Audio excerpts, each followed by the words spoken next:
So it's the end of yet another week, and here on this channel that means one thing and one thing only. Every weekend I post an episode of this series we do called Your Take Not Mine, where I turn to you the viewers to give me your hottest NBA takes of the week based on what's going on at the time, and I then choose my favorite submissions and discuss them in a video. This week we actually saw some action as a few big deals went down, along with more reports and rumors floating around about some of the other major storylines that we've been following this offseason, so we definitely still have plenty to discuss. In order to submit your takes, I make a community post on either the day of or the day before the video, similar to the one that you see on your screen now, so if you want a chance to be featured in a future episode, be sure to stay on the lookout for that. Before we start though, make sure to like the video and subscribe to the channel, as all support is very much appreciated. Now with that being said, let's begin.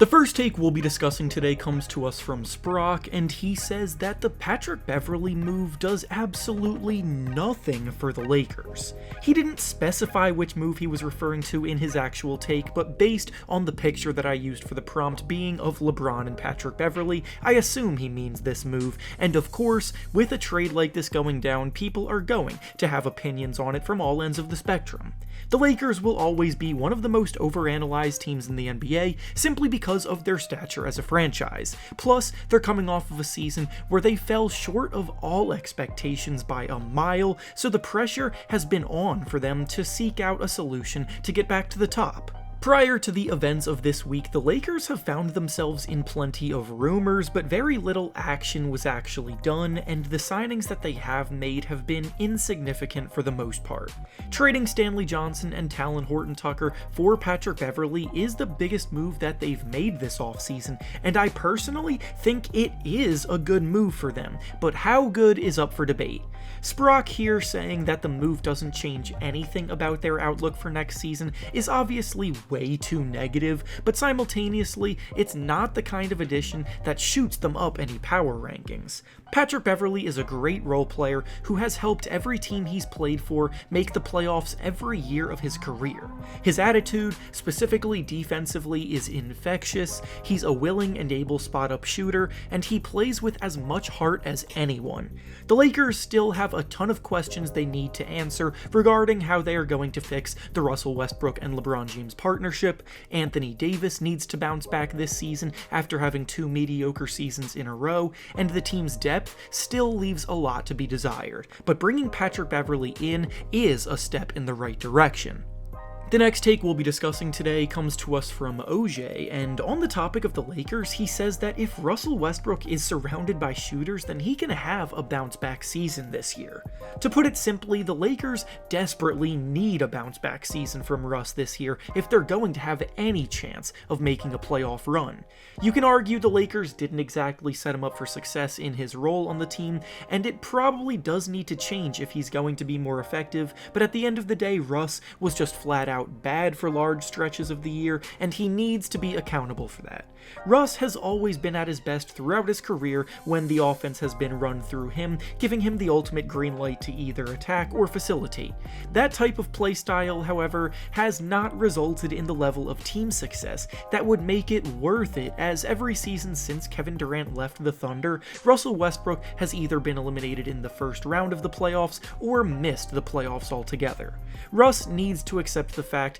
that at this point in his career, he's not the freak athlete that he once was, and he can't dominate the ball to the same degree that he used to. He needs to buy in on more on the defensive end, he needs to cut out the bad turnovers, and he needs to convert the scoring opportunities that he gets more efficiently without taking as many ill-advised shots. His individual production would probably be better on another team, but he's not going to find a better opportunity to win than the one he has on the Lakers right now, so it's up to him to adjust and adapt.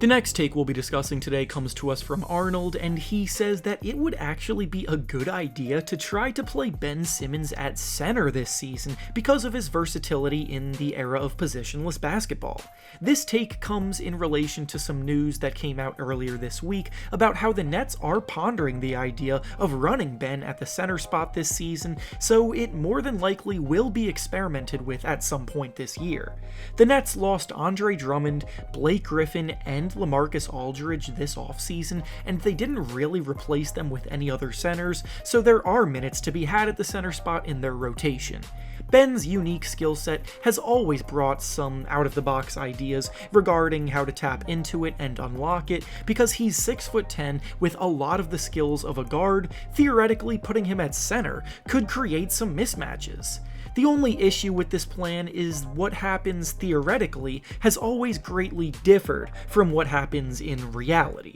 The 76ers experimented on quite a few occasions using Ben Simmons as their center in certain lineups, because the whole surround Ben with shooters theory has already been pushed for years, and while definitely there were instances where those lineups put up a lot of points, they also struggled mighty defensively. In terms of defensive rating, every time Ben was the center, their defense fell off a cliff statistically. Ben may have a strong big body, but he struggles as a rim protector, and it's a waste of his talent to make him defend centers. Ben Simmons is one of the premier perimeter defenders in the NBA, and is a lot less successful against bigger, stronger guys. The Nets may not have many options at center right now, but I don't think Ben is the answer here, because he just isn't a rim protector. And finally, the last take we'll be discussing today comes to us from Ali, and he says that Shai Gilgeous-Alexander is going to want out of Oklahoma City after this season because of how long that they have been tanking.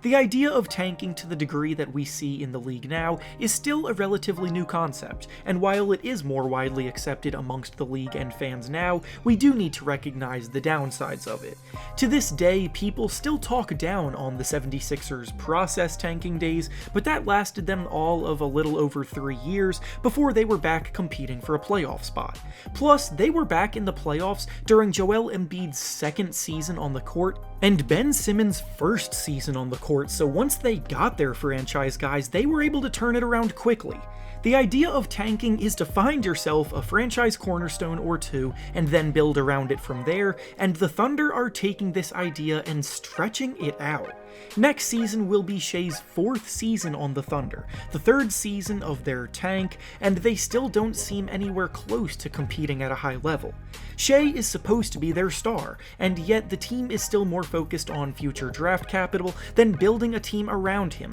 and as this particular take states, I wouldn't be surprised at all if Shai gets impatient eventually. Tanking is supposed to be used as a means to restart after finding a new top dog to lead the way for you, but when you find that player and continue to push winning games off to the side, it can be difficult to get the players to buy in, because the NBA now, ring chasing is more prevalent than ever, and players want to win. And with that being said, that's all I have for you today. Make sure to like the video, subscribe to the channel, and comment down below what you think about the takes we discussed. Thanks for watching, and I'll see you all next time.